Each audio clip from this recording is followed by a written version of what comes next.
All right, I'd like to call to order our work session for this evening. Let the record show that all 9 members of council are, 8 members of council are present, not Eric Ray. Also, Council President Slater, Council Clerk Diane Rowland, and Diane, will you recognize the members of administration that are present? Yes, sir. Mayor Jamie Slutes. Here. Assistant Law Director Edmund Mack. Here. City Engineer Alex Pitts. Here. And Street Superintendent Tom Bergasser. Here. Is there anyone from administration I missed? That's it, President Pro Tem. Thank you, Diane. Okay, we'll start off with community development. Councilwoman Creamer. Thank you, Mr. Craig. I have nothing. Okay. Economic development. This was Councilman Ray's committee. Anybody else on this committee have anything? Nothing this evening. Okay. Health, welfare, and building regulations. Councilwoman Cunningham. Nothing to report this evening. Okay. Parks and Recreation, Councilwoman Julie Harwig-Smith. Thank you.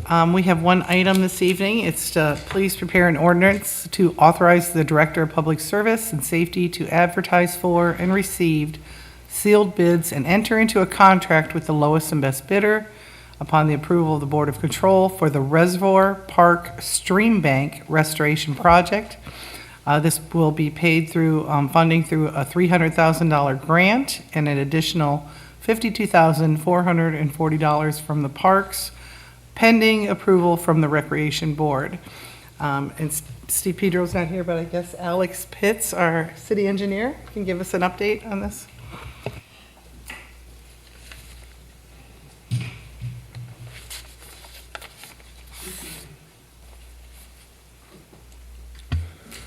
Good evening, members of council.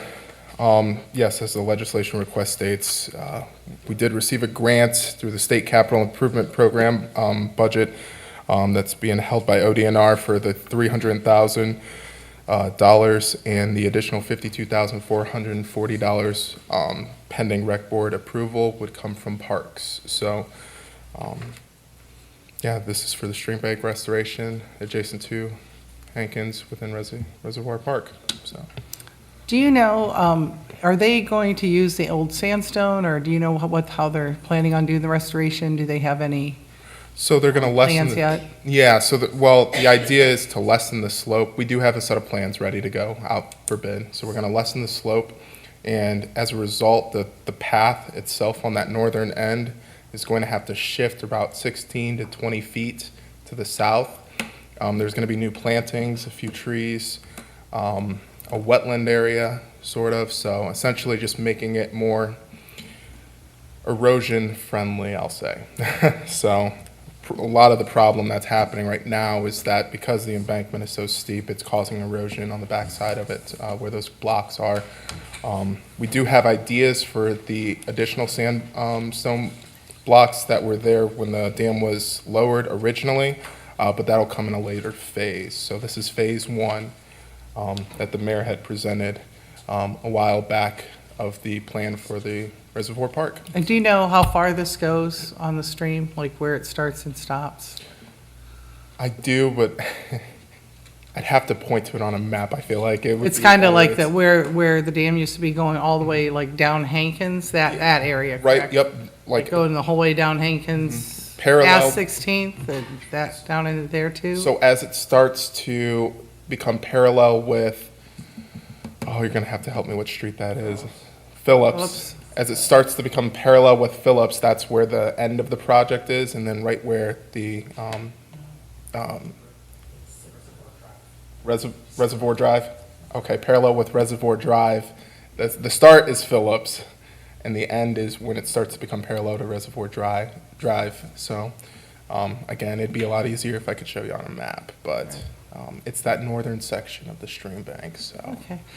Did anybody have any questions for Councilman Creamer? Typically, the park board approves projects and then they come to council. Is there a reason why this is reversed, and are they on board with this? If I want to make sure, we may have talked about this before. Yeah, so realistically, this piece of legislation is to just go out to bid. The pricing and everything is there, but I mean, if we're, it is going to the rec board next Wednesday. But are they participating in the planning stages of this? They've been made aware, yes. Made aware, but have they participated since this is in the park and they should be leading the projects? Or is that what's currently taking place? Yep, yep. Parks Department does know of the project. They've seen the plans. They've signed off on it. I mean, it has to go to the rec board to appropriate the additional $52,000, but realistically, like I said, this legislation request is just to go out to bid. So for example, I mean, the lowest bidder comes in at $300,000, then we could award it without any approval from the rec board, for example, because it would just all be coming from the grant itself. And there is no match for that grant as well. However, if it comes in at, let's say, $310,000, that's when we would utilize some of the funds from the park. So that estimate that's there, that's just the engineer's estimate. Like I said, it could be a lot lower. We're just trying to go out to bid.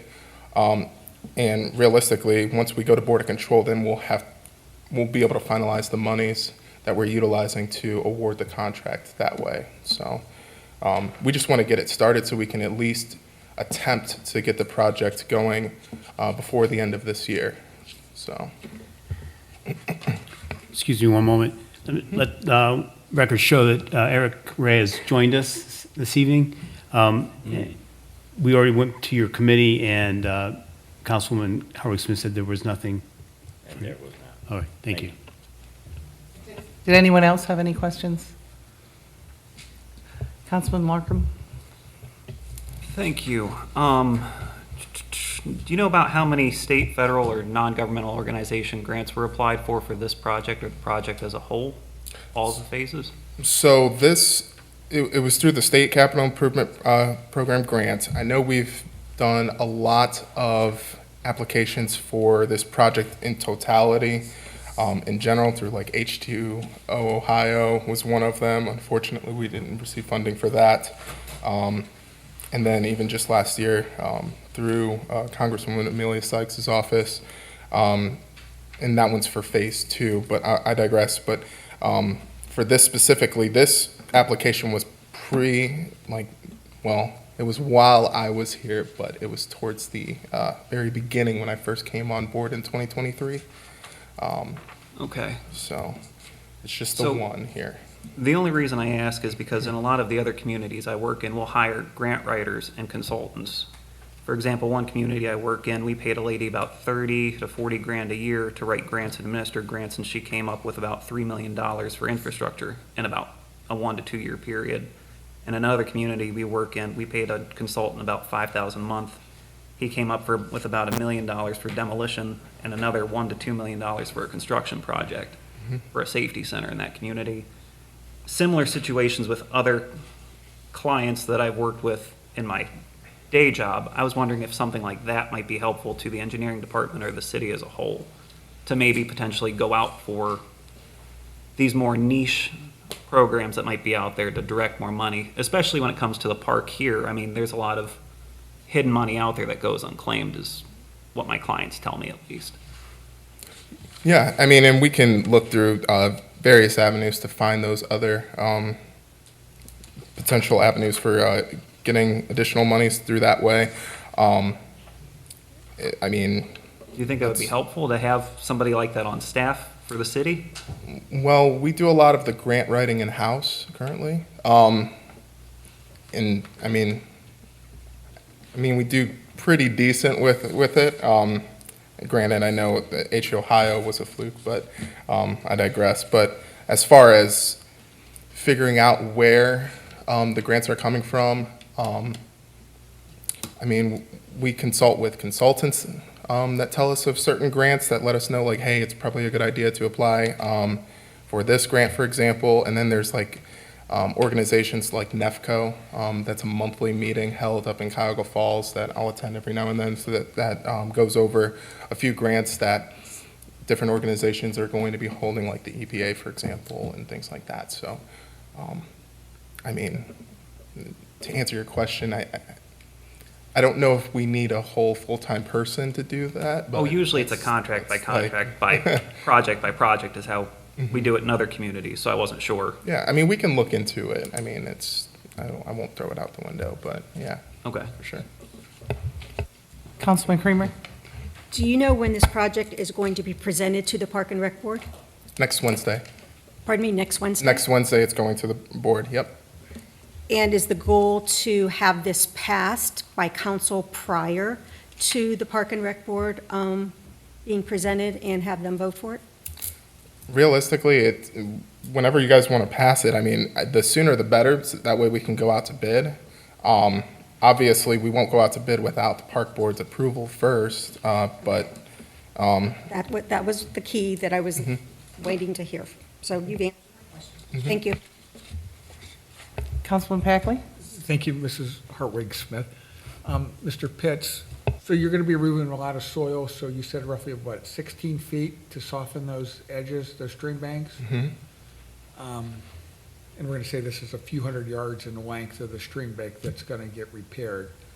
So what's going to happen with all that soil? Is there any opportunity for the city to use that soil that will be generated instead of possibly paying to get it removed? well, a lot of, and I'll double check this, but a lot of the soil we were going to try to reutilize for phase two. Perfect, good. Yeah, All so, right. for, I didn't want to see the city pay to get it removed Mhm. and then need soil later on for hopefully whenever the pond construction or lake construction were to occur. And then, isn't there a bridge that goes over the stream there? There is, yes. So what will happen with that? Because now the stream's gonna be wider, so it wouldn't work, I don't think. Yeah, I'll have to double check with you on that. I believe in that specific spot where that bridge is, we weren't widening it out. Okay. So it was going to, Will be a choke point? yeah, it will, but it won't because you have footers and everything, right? So like it'll be stabilized in that regard, but, I just, Yeah. because if without the bridge, then kids couldn't go over to the playground equipment on the other side. And so yeah. that could, hopefully, it works out well. Yeah. And next week I can come with, honestly, I can come with a full plan set and let you guys see what it looks like. So see what all the grading details and the path relocation and everything. So, Right. Thank you very much. mhm. Did anyone else have questions? All right, I'll get a hold of Steve, and I can give the park board members some phone calls, make sure that they're okay, but I don't really see a problem. We're just trying to get things going for bids. It's not the final project, and it says in here, a pending approval for them, so I think we're fine. I'm going to go ahead and bring this up for a vote, but I'll make some phone calls too, just to reassure that. All right, thank you. Councilwoman Hurwitz. Thank you. Alex, What's that? I wanted to let you know if you wanted to do a PowerPoint presentation, what have you, I found the remote. Oh, perfect. All right, I'll bring the laptop next week if you'd like. So, all right, thank you. thank you. That's all for Parks and Rec.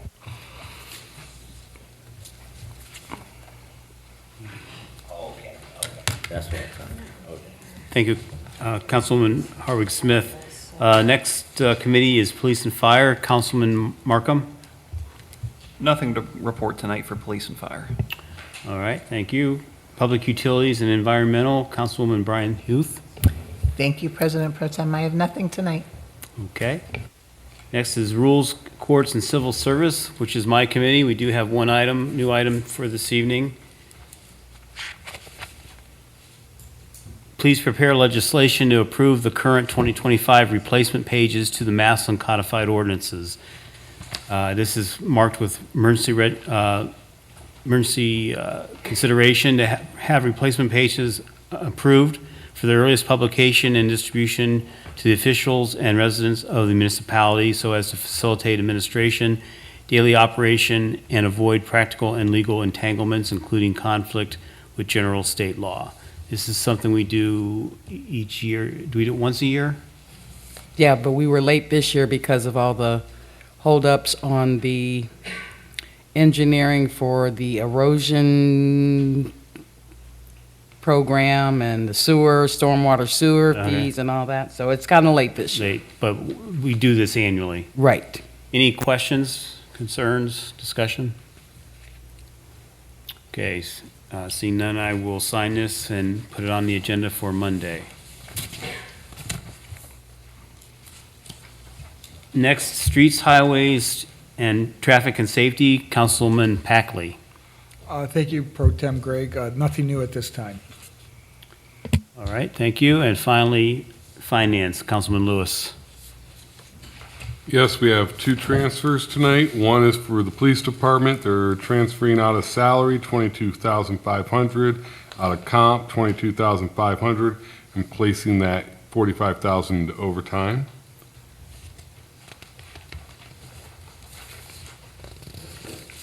And then the next one, I believe we do have someone to present to us, I'm assuming? The streets? Yeah, come on up. It is the street department. It is $90,000 out of intersection safety study, $19,000 out of accumulated sick, $8,000 out of supplies, and putting the whole $117 into street department equipment. And we will hear what this equipment is. Good evening, ladies and gentlemen. This legislation is to purchase a front-end loader. We have two, actually, now. We have a Daewoo front-end loader, which is circa 1976, and then we have a case loader, which is primarily what we use to move salt. We use it every day.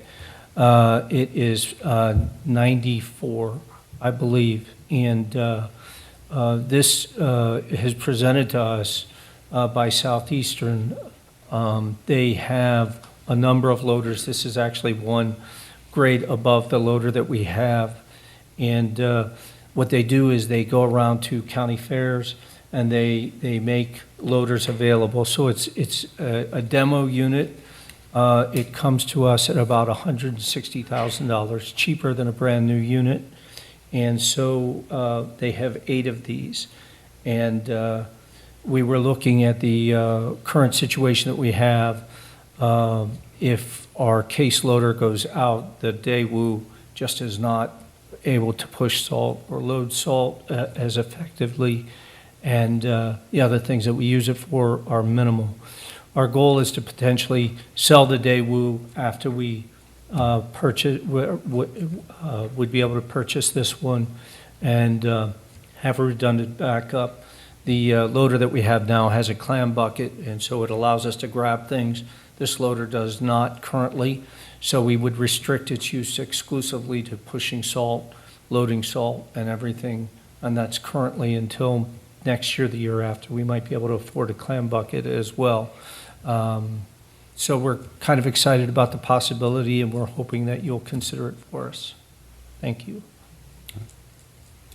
Does anybody have questions? Mr. Ray? Thank you, Mr. Lewis. How much do you plan on selling the old one for? Do you know? Is there? So we're not allowed to, we put it on the auction site on GovDeals, and, we would, I haven't researched that, sir, but I would have a reserve bid.